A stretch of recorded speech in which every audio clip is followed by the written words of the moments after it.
누가복음 17장 1절에 4절 신약성경 124페이지에 있습니다. 누가복음 17장 1절로 4절 말씀 제가 봉독해 드리겠습니다.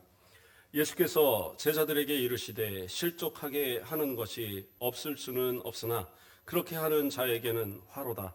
그가 이 작은 자 중의 하나를 실족하게 할진대 차라리 연자 맷돌이 그 목에 매여 바다에 던져지는 것이 나으리라. 너희는 스스로 조심하라. 만일 내 형제가 죄를 범하거든 경고하고 회개하거든 용서하라. 만일 하루에 7번이라도 내게 죄를 짓고 7번 내게 돌아와 내가 회개하노라 하거든 너는 용서하라 하시더라. 아멘. 예, 오늘도 하나님의 은혜가 우리 가운데 충만하기를 간절히 소망합니다. 오늘 본문의 말씀 용서라는 제목으로 함께 말씀을 나누고자 합니다. 오늘 본문의 이 1절에서 4절까지 짧은 구절이지만 1, 2절은 실족하는 것, 실족에 대한 말씀을 하고 있고요. 3, 4절은 용서에 대해서 말씀합니다.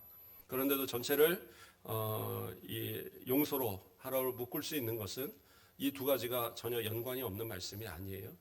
그래서 오늘 말씀을 듣는 가운데에 우리의 얽혀있던 마음들이 녹아지고 또 용서를 통하여서 하나님의 참된 평안이 우리 가운데 임하는 복된 시간 되길 주님의 이름으로 축원드립니다. 1절 말씀을 보면 예수께서 제자들에게 이르시되 그러면서 뭐라고 그래요? 실족하게 하는 것이 없을 수는 없으나 라고 얘기합니다. 실족하게 하는 것이 없을 수는 없다라는 말은 무슨 말이냐면 이 세상에 실족하게 하는 일이 없을 수 없다. 다시 말해서 실족이라는 건 어떤 뜻이냐면 올무, 함정, 그런 뜻을 갖고 있어요. 걸려 넘어지는 것, 이런 뜻을 갖고 있습니다. 이러한 것들이 세상에 없을 수는 없다라는 거예요. 꼭 우리가 그리스도인이니까 살아가면서 우리는 전혀 그럴 거 없고 형제 안에 그리스도 안에서 살아가니까 세상과 많이 어울리지도 않고 우리는 실족 안 해요. 그런데 문제는 뭐냐면 교회 안에서 성도들끼리도 실족하고 심지어는 가정 안에서 형제끼리도 실족하고 부모와 자식 간에도 실족하는 일들이 생기고 부부 간에도 실족하는 일들이 생기더라는 겁니다. 그러니까 이것은 세상에서는 당연하게 있어지는 것이에요. 그래서 이 실족이라는 것, 그래서 좀 더 구체적으로 얘기를 하면 사실은 이제 신앙을 잃어버리게 만드는 것이 가장 큰 실족이에요. 그래서 이단에 빠지게 한다든가 또는 교회를 떠나서 세상으로 나가게 하는 이러한 일들을 행하는 것, 어떻게 보면 그것이 가장 지금 실족하게 하는 것으로서 책망받아야 될 것이지만 작게는 삶 속에서 어떤 이 마음에 큰 상처를 입고 그리스도의 주시는 평화를 얻지 못하고 살아가도록 만드는 그러한 것도 어떻게 보면 실족이라고 말할 수 있을 것 같아요. 그래서 정말 그리스도 안에서 예수를 믿었다고 한다면 하나님을 믿는다고 한다면 그 믿음으로 항상 평안하고 항상 감사하고 기쁜 모습으로 살아야 되는데 마음에 뭔가가 얽혀진 것이 있으면 용서하지 못하고 마음에 담아있는 그런 돌덩이 같은 그런 이 미움과 다툼과 그런 아주 저주의 마음들이 마음속에 가득한 게 있다고 한다면 은혜가 될 수가 없어요. 그래서 심지어는 내가 마음 가운데 막 이렇게 있는데 목사님이 이렇게 용서하라 이런 말씀을 설교하면 아이고 목사님은 내 마음도 몰라서 그런 설교 자꾸 해 이런 생각이 막 드는 거예요. 심지어 누군가 옆에서 좋은 말로 아이고 참 요즘 얼굴이 안 됐네 아이고 무슨 일이 있어 그러면 아이고 저 사람 내가 뭔 일인지 몰라서 저러는 거야? 나 지금 조롱하는 거야? 그냥 뭐든지 매사에 기분이 나쁘고 화가 나고 뭔가 나에게 있어서 다 공격적인 것처럼 느껴지고 그러다 보니까 은혜가 될 수가 없는 거예요. 형제 안에 교제도 안 되고 글쎄 안에 서로의 교제도 안 되고 말씀을 들어도 은혜가 안 되고 기도를 해도 응답을 받지 못하고 그러니까 점점 교회하고 멀어져 가는 그러한 모습들. 그런데 그러한 원인을 제공하는 누군가가 있다고 한다면 그 사람이 바로 실족하게 하는 자예요. 더 큰 문제는 뭐냐? 자기가 그런 역할을 하고도 모르는 사람들도 많다라는 거예요. 물론 나는 실족했어 라고 말하는 사람이 잘못한 경우들도 있어요. 전혀 남들은 실족할 상황도 아니고 전혀 이거 가지고 화내거나 아니면 기분 나빠할 상황도 아닌데 말 그대로 오해를 해서 그런 경우들도 있어요. 그거는 상대방이 당연히 모르는 게 맞는 거죠. 그런다 할지라도 만약 누군가가 나에게 나 당신 때문에 이런 것 때문에 내가 실망했다라는 이런, 그리고 내가 실족할 것 같다, 내 신앙에 방해가 될 것 같다, 누군가 얘기한다면 전후 사정 따져서 가서 싸워서 내가 이기려 하지 말고 그 마음을 먼저는 풀어주는 것. 그래, 아이고 내가 난 잘하고 살려고 했는데 내가 참 실수했나 보네. 혹시라도 마음 상했으면 미안해. 마음 풀어. 사랑해. 그러면서 이제 마음을 좀 풀어주는 것. 그게 사실은 중요한 거예요. 내가 잘못해서가 아니라 실족하지 않게 하기 위한, 바로 예수님의 말씀을 따라 순종하기 위해서 때로는 내가 그냥 그렇게 하는 것도 중요한 성도의 자세 가운데 하나라는 거죠. 그러니까 세상 가운데서는 실족할 수밖에 없는 것이 너무나 많아요.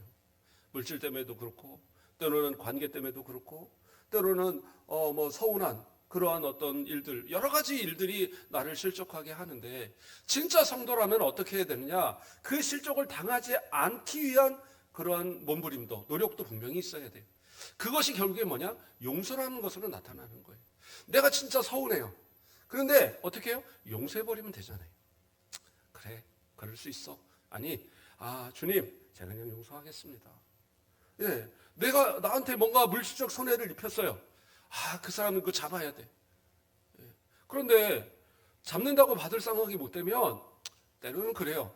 그래, 내가 또 용서하고 갚으면 좋은 것이고, 아니면 그것 때문에 내가 마음 상하고 신앙 핵심은 안 되지. 그리고 용서해버리는 것도 중요한 거예요.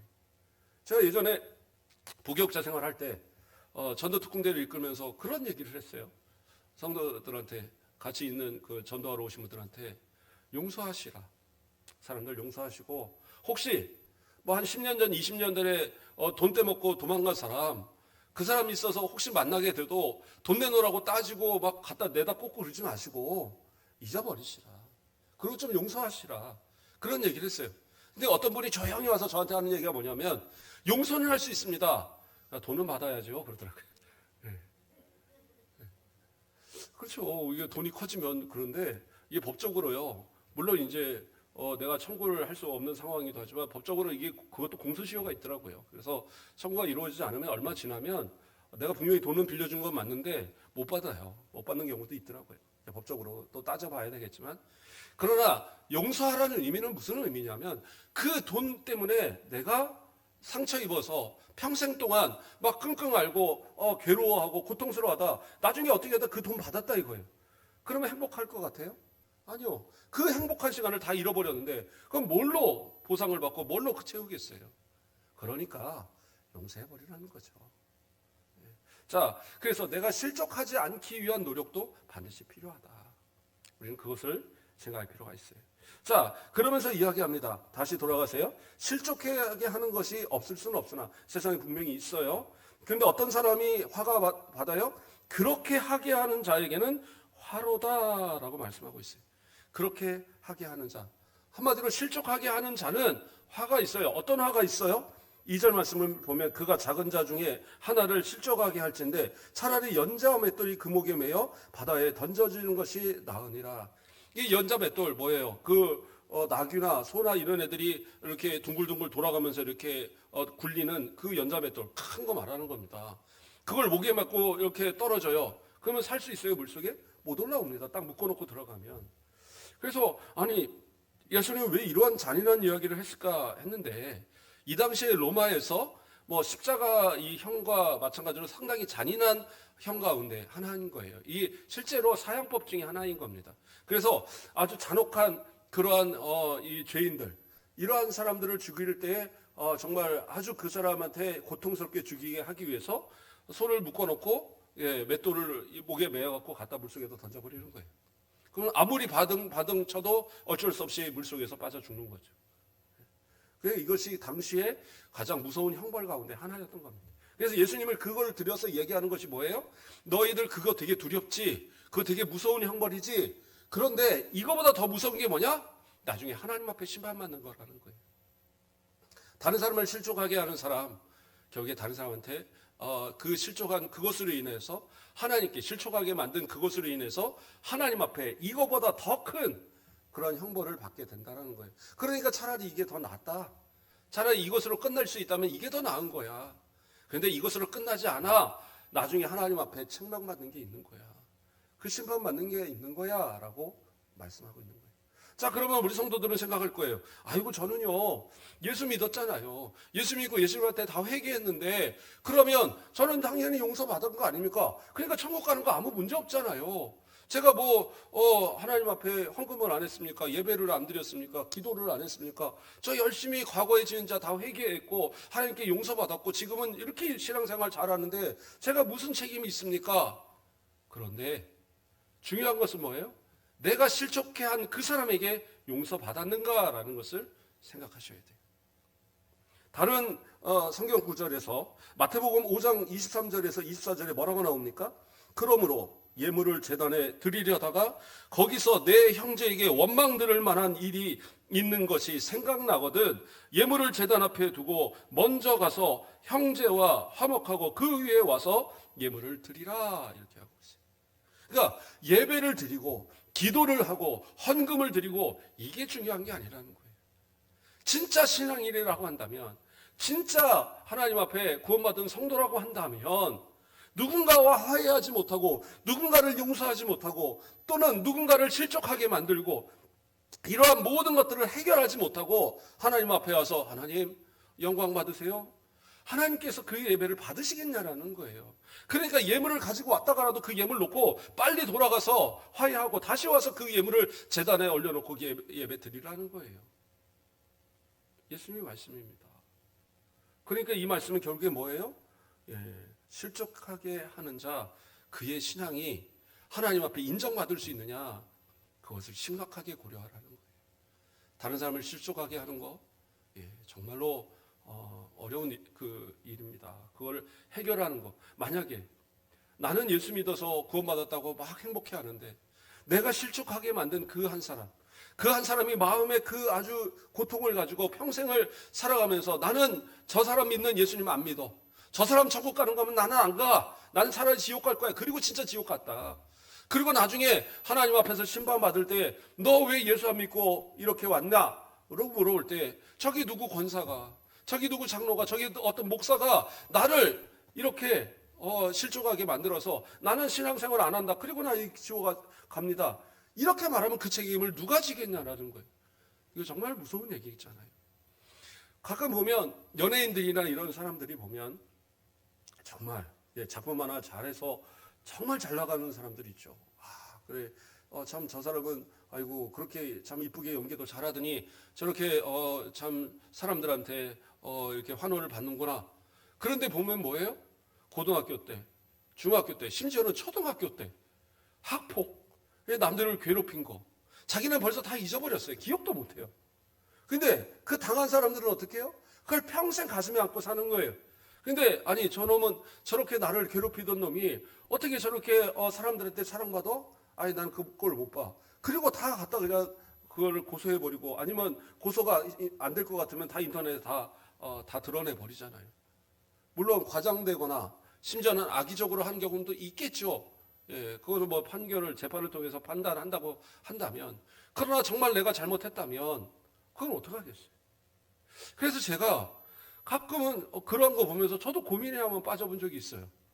제가 설교하는 거 이런 거 다 우리 인터넷에 다 올리는데 뭐 유명한 목사님은 아닐지라도 누군가 친구나 누가 해서 야 거기 어디 목사님 하고 있는데 그 설교 한번 들어봐라 했는데 이게 찾아보니까 이렇게 열심히 은혜롭게 사랑하세요 용서하세요 이러면서 설교하고 있더라는 거죠.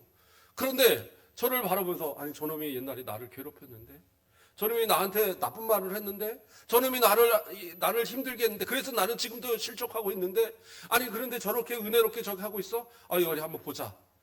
혹시 이런 사람 있을까 봐 제가 막 돌아보는 거예요. 옛날에 내가 어떤 모습이었을까? 제가 이렇게 되게 착해 보이더요.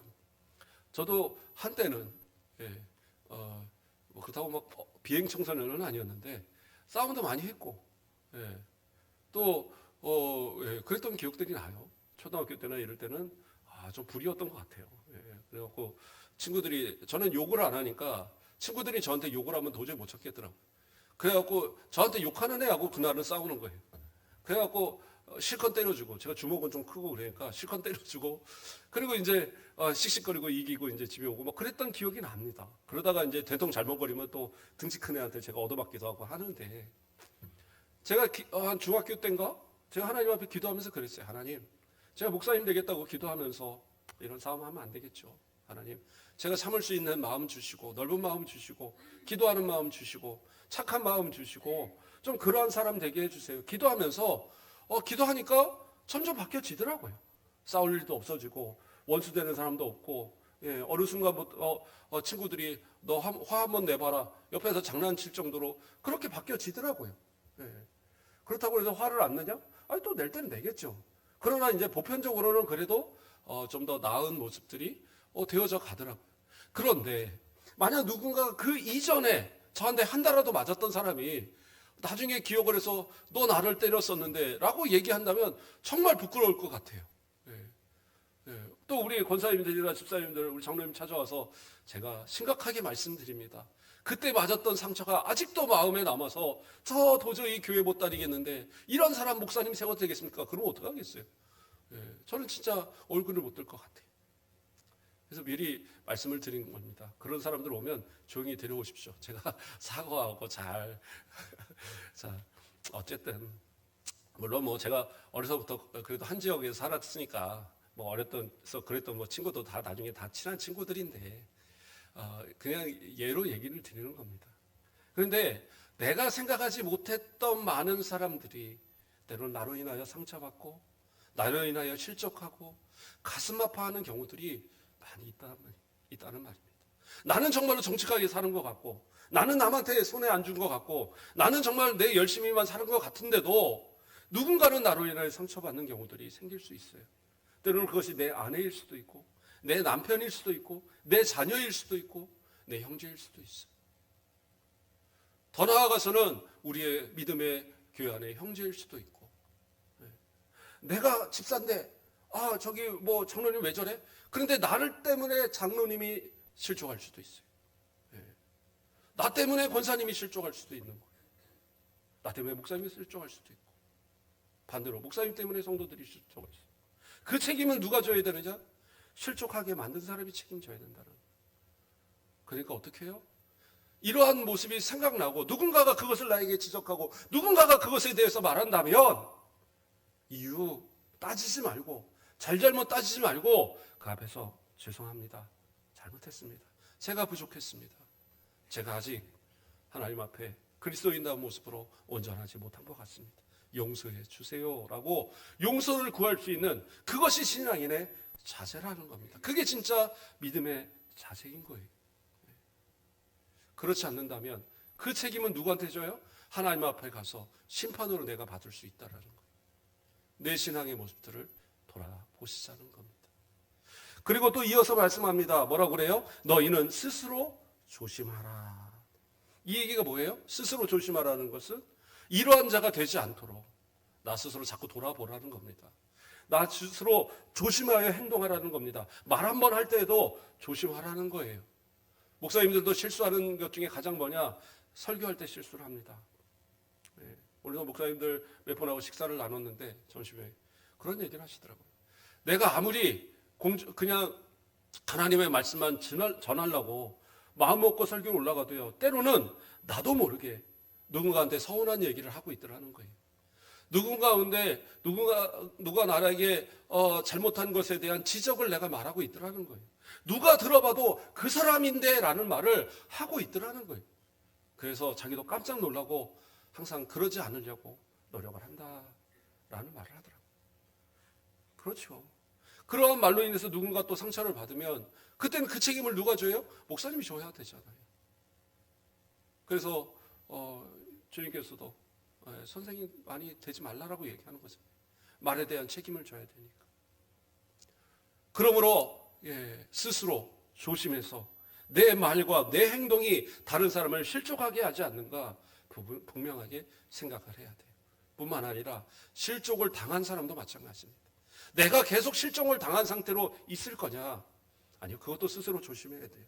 이것으로 인해서 앞서 말한 것처럼 신앙에 방해가 된다면 내가 정말 그 용서하지 못함 때문에 내 신앙에 방해가 되고 예수님은 계속 나한테 용서하라고 말씀하시는데 내가 그것을 마음에 꽁하다 보니까 그 사람을 용서하지 못함으로써 내가 실족하여 내 신앙이 점점 멀어져가고 하나님과 멀어지고 교회와 멀어지고 나중에는 세상 가운데 에이 예수 믿어봐야 별거 없다 그냥 먹거나 마셔라 세상에 안에서 어울려 살면서 그래 역시 너는 세상에 어울려 그리고 살아가는 존재가 돼서는 안 되지 않냐는 거예요.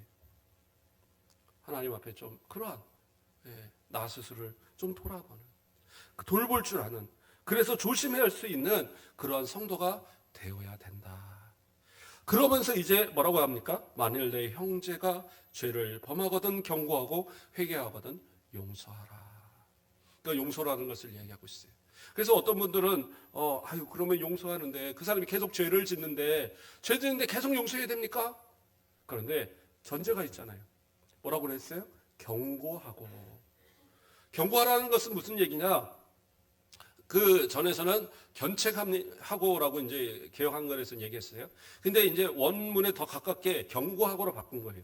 근데 사실은 이거보다 더 강력하게 얘기하는 게 맞아요. 경고 정도가 아니에요. 책망하고라는 뜻이에요. 책망. 그래서 잘못한 사람이 있으면 그걸 책망하라는 거예요. 그것이 나에게 한 잘못이든지 아니면 타인, 우리 같은 다른 형제에게 한 잘못이든지 아니면 교회 앞에 한 잘못이든지 그 어떤 잘못이 드러나면 그 잘못에 대하여 책망하라는 거예요. 그러나 그것은 분명 내 판단을 따라서 내가 보니까 이거 뭐 우리 전통에 따라서 이건 안 맞아. 장유 유서에 안 맞아. 이런 거 말하는 거 아니에요. 그거는 사람마다 따로 이 판단이 다를 수 있잖아요. 예의 없다고 그거 막 책망하라 그런 얘기 아니고 여기서 얘기하는 건 뭐냐? 하나님의 말씀에 어긋난 걸 얘기하는 거예요. 공동체를 해치는 죄를 얘기하는 거예요. 그러한 죄를 보았을 때에 그것으로 누군가가 실족하게 되는 상황이 벌어질 때에 그때는 어떻게 해요? 가서 책망하라는 거예요. 이것은 사설의 그냥 화를 내면서 책망하라 그런 의미가 아니에요. 엄중하게 그리고 말씀을 따라서 그 사람을 권면하는 거죠. 정말 이것은 올바른 신앙의 모습이 아니야. 하나님 말씀대로 살아가는 성도는 이래서는 안 되는 거야. 진짜 믿음대로 살아가야 돼. 그렇게 이야기하는 거죠. 저는 이제 옛날에 좀 더 은혜스럽게 바뀌기 전에는 불 같았습니다. 제가 생각해도. 저는 불의를 보면 못 참아요. 그래서 친구들도 잘못하면 물론 이제 그냥 잘못 아니고 신앙적으로 뭔가 잘못된 모습을 보이면 저는 단호하게 얘기합니다. 근데 어떤 친구들하고 같이 식사를 나누는데 제 친한 친구 하나가 이 친구가 이제 계속 얘기하는데도 술, 담배 이런 걸 못 고치는 거예요. 교회를 열심히 잘 다니는 친구고 옛날에는 안 했었는데 그래서 이 친구들과 같이 그걸 어울리는 거예요. 내가 보는 앞에서. 그래서 내가 거기다 직격탄을 날렸죠. 너 이런 친구 아니지 않느냐. 너 나하고 신앙생활 똑바로 하자고 어려서부터 같이 기도하던 친구 아니냐. 근데 이게 뭐냐. 제발 똑바로 살아라. 신앙생활하고 교회생활 열심히 해라. 그렇게 이제 단호하게 얘기를 했어요. 어떻게 보면 좀 너무했죠. 다른 친구들도 있는데. 그러니까 옆에 있는 친구가 하는 얘기가 너나 신앙생활 똑바로 하지 왜 얘한테 함부로 말을 해. 그러면서 저한테 나무라는 거예요. 근데 그 말을 들은 친구가 하는 얘기가 아니야. 모세 말이 맞아. 내가 지금 잘못하고 있는 거야. 나 고칠 거야. 지금도 노력하고 있고 앞으로 다 버려버리고 신앙생활 똑바로 할 거야. 모세야 미안해. 나 정말 열심히 할게. 지금 열심히 잘하고 있어요. 안수집사로서 교회 충성하고 있고 신앙생활 잘하고 있습니다. 꼭 제가 뭐래서가 아니에요. 본인이 이미 마음 가운데 있는 것이고 또 지적이 들어올 때 이것이 신앙적으로 옳은 지적이라고 여기니까 어떻게 보면 너무한 친구로서 너무하게 들릴 수도 있지만 그것을 받더라고요. 받고 고치고 그리고 고맙다고 오히려 얘기를 하고 어떻게 보면 신앙의 관계 속에서는 그런 게 필요한 거죠. 돌아봐서 생각하면 제가 너무했어요. 나중에 따로 불러다가 친구야 손을 잡고 눈물을 흘려가며 너를 위해서 기도할게 이래야 되는데 제가 그런 성격이 그때는 못 돼갖고 붙들어놓고 어디서 그러고 이제 그러던 때라. 그러니까 이 친구가 그래도 그 말을 받아들여서 고치는 그 친구의 믿음이 좋은 거죠. 인격이 좋은 거고. 그렇다 할지라도 어쨌든 그렇게 경고해서 그 사람이 예수 믿는 온전한 믿음으로 돌아오고 자신의 잘못을 회개하고 용서를 구할 수 있다고 한다면 그러면 옳은 거 아니에요? 그러니까 제가 방법까지를 이렇게 하라는 게 분명히 아니에요. 지혜롭게 하시게 돼. 그러나 충분하게 그러한 잘못을 지적해 줄 수 있는 건 필요한 거예요. 그래서 그 모습을 빨리 고치고 신앙인다운 모습으로 살 수 있도록 도와줘야죠. 그렇다고 그것을 막 함부로 떠들고 다니고 그러면 안 될 것이고, 어떤 죄가 있어. 그래서 그것이 어떤 세상의 어떤 이 형을 살아야 되는 그런 법이 아니고, 그냥 교회 안에서 서로 간에 어떤 잘못과 실수라고 한다면 그때는 조용히 권면을 하는 거예요. 그래서 받아들이면 그 사람이 다시 형제로서 기쁨으로, 그리고 누군가한테 잘못하면 가서 사과하도록 잘 연결해주고, 또 교회를 향하여 잘못한 것이라면 교회가 그 사람을 용서할 수 있도록 분위기를 만들어주고, 그런 역할을 중간에서 해주면 되잖아요. 그런데 만약에 그 사람이 그것을 안 받아들이면 어떡해요? 그러면 용서 안 해야 되겠네요. 분명히 여기서 경고하고 그리고 나서 용서하라고 그랬으니까 경고해서 안 받으면 용서 안 해야 되는 거 아닙니까? 그런데 이 말씀을 마태복음에서 다시 한번 풀어서 이야기합니다. 마태복음 18장 15절에서 17절 말씀은 뭐라고 나옵니까? 내 형제가 죄를 범하거든 가서 너와 그 사람으로만 상대하여 권고하라. 여기서는 이 말씀이 이제 되죠. 그 다음 뭐라고 그래요? 만일 들으면 내가 내 형제를 얻을 것이요 만일 듣지 않거든 한두 사람을 데리고 가서 두세 증인의 입으로 말마다 확증하게 하라. 이건 무슨 얘기냐면 율법의 증인의 그 증인법을 이야기하는 거예요. 이제는 공식적으로 두세 사람이 증인이 되어서 이 사람이 죄를 범하고 말로 회개하지 않고 오히려 아직도 그 죄를 주장하고 있다. 이것을 이제 알게 하는 거예요. 그리고 나서 그래도 이 사람이 회개치 않으면 그때는 어떻게 해요?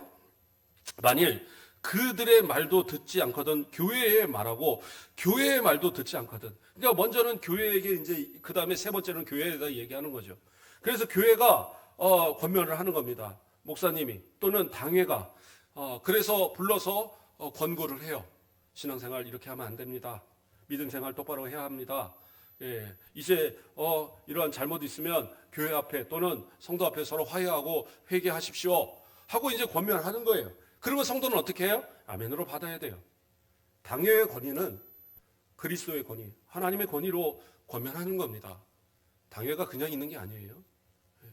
그래서 교회는 그 부분에 있어서 정말 성도들은 잘 아셔야 돼요.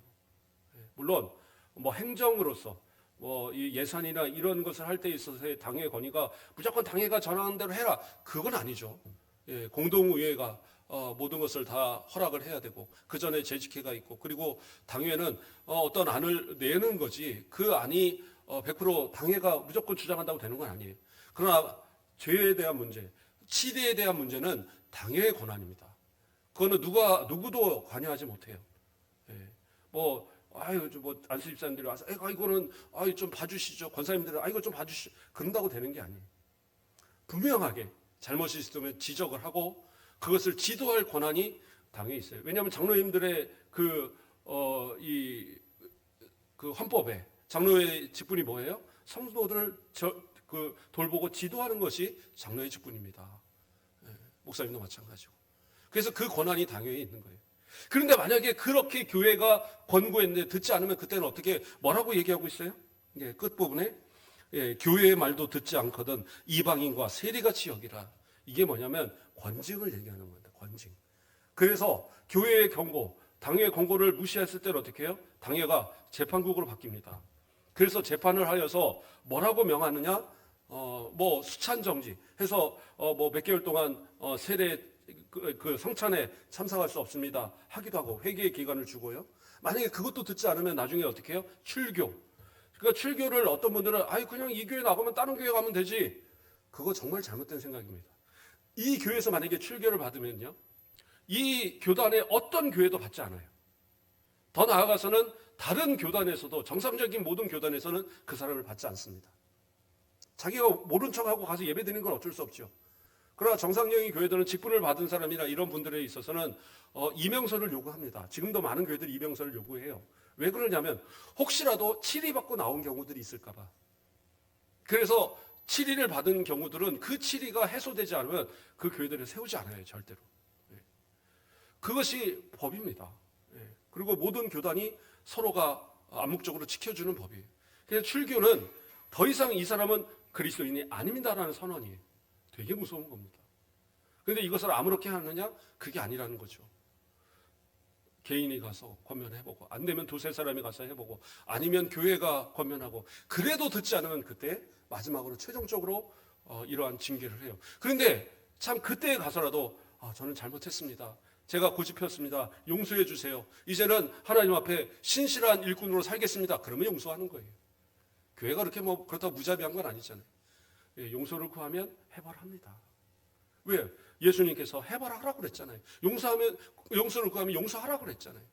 그러니까 교회가 매정한 것이 아니라 내가 회개할 기회가 주었을 때 회개하는 것이 우선이다라는 거예요.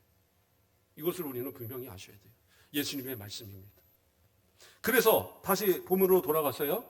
경고하고 회개하거든 용서하라. 그러면 얼마큼 용서해야 되느냐? 마지막 말씀 4절에 뭐라고 합니까? 만일 하루에 7번이라도 내게 죄를 짓고 7번 내게 돌아와 내가 회개하노라 하거든 너는 용서하라 하시더라. 또 마태복음에서 뭐라고 나옵니까? 마태복음 18장 22절에서는 예수께서 이르시되 내게 이르노니 7번뿐만 아니라 7번을 70번까지라도 할지니라. 772, 49, 490번이잖아요. 앞에서는 7번이라 얘기했고, 그러니까 7이라는 숫자는 완전수를 얘기하는 겁니다. 그래서 횟수의 문제가 아니에요. 얼마든지 회개하면, 용서를 구하면 용서하라는 거예요. 아니 그 사람이 나쁜 맘 먹고 아이고 나 용서해줘. 그런데 용서해줬는데 그 다음에 또 잘못하고 또 잘못하고 또 잘못하면 어떡합니까? 그 판단은 누가 해요? 하나님이 하시겠죠. 그런데 여기서는 분명하게 이야기하는 것이 뭐예요? 내가 회개하노라. 그게 중요해요. 이것이 그냥 입술로 단순하게 회개하노라 이 말이 아니라 회개라는 건 뭐예요? 내 잘못을 뉘우치고 하나님 앞에 정말로 용서를 구하는 겁니다. 그 모습이 진실하다고 여겨지면 용서하는 거죠. 뭐 그렇다고 너 말하는 거 도저히 나 못 믿겠는데 용서해달라는 거 못 믿겠는데 그러면 좀 더 용서를 구해봐 이러라는 게 아니라 진짜 그 사람이 눈물로 회개하고 잘못을 구하면 용서해 줘야죠. 그런데 이 사람이 돌아가고 또 실수했어요. 그리고 와서 또 잘못했다고 그래요. 그럼 어떻게 해요? 또 용서하라는 거예요. 그것이 7번이 되든 490번이 되든 그 사람이 용서를 정말로 구하고 있으면 용서하라는 거예요. 왜 그래요? 그것이 그 사람을 위해서가 아니에요. 실족할 수 있는 나를 위해서 그러는 거예요. 오히려 그렇게 말씀하시는 거예요. 왜? 내가 그것을 마음에 놓고 꽁해갖고 신앙 잃어버리고 예수 잃어버리고 살아가면 안 되니까. 용서해버리고 그 책임은 나중에 누가 주셔요? 하나님께서 보시는 거예요. 만약에 그가 거짓이고 그 용서받은 것을 이용하는 자라고 한다면 그 실족하게 하는 자는 어떻게 해요? 하나님 앞에 심판받는 거예요. 앞에서 다 얘기했잖아요. 그러니까 어떻게 하는 거예요? 용서하라는 거예요. 그래서 용서하는 것이요 결코 힘들어요. 그래요. 힘든 거 맞습니다. 용서하는 게 쉽지 않아요. 목사님은 다 용서하십니까? 아니 저도 때로는 용서하지 못할 때가 있죠. 한 달 동안 용서 못할 때도 있고 1년 못할 때도 있고 한 3년 못할 때도 있고 그래요. 뭐 저라고 무슨 뭐 제가 천사도 아니고 제가 뭐 그러겠습니까? 그런데 결국에는 용서하려고 저는 노력을 하고 또 용서해 버립니다. 어떤 사람들은 그걸 어떻게 용서해? 그래요. 그래도 용서해야지 어떻게 해요? 예수님이 하라시는데. 그리고 그것 때문에 내가 목회가 방해되고 내가 하나님의 일을 하는 것이 방해돼서는 안 되잖아요. 그냥 용서해 버리는 겁니다. 그러고 나면 편해지더라고요. 그러면 잊어버려지더라고요. 용서를 못할 때는 마음에 항상 있어서 생각나면 잠자가도 벌떡벌떡 일어나고 이럴 때도 있는 그러한 사건도 내가 용서해 버리자. 내가 용서합니다 선언하고 아니면 특별히 만날 기회가 없다고 하면 내 마음속이라도 하나님 이제는 용서합니다. 다 하나님 책임져 주세요 하고 넘어가 버리면 그 다음에는요 그다음부터는 편해지더라고요. 잠을 자도 괜찮고 그렇지 않습니까? 막 위장병 때문에 막 고생하고 그럴 필요 뭐 있어요. 그냥 용서해버리면 그 다음부터는 편한데 먹을 거 제대로 못 먹고 살 이유도 없는 거고. 용서해버리는 것은 뭐예요? 내가 결국에는 이득인 겁니다. 내가 편안한 겁니다. 그러니까 예수님께서는 어떻게 해요? 그 실족해하는 사람 하나님께서 책임질 거니까 너희는 어떻게 하라는 거예요? 용서하고 편안하게 살아. 지금 그 말씀하고 있는 거예요.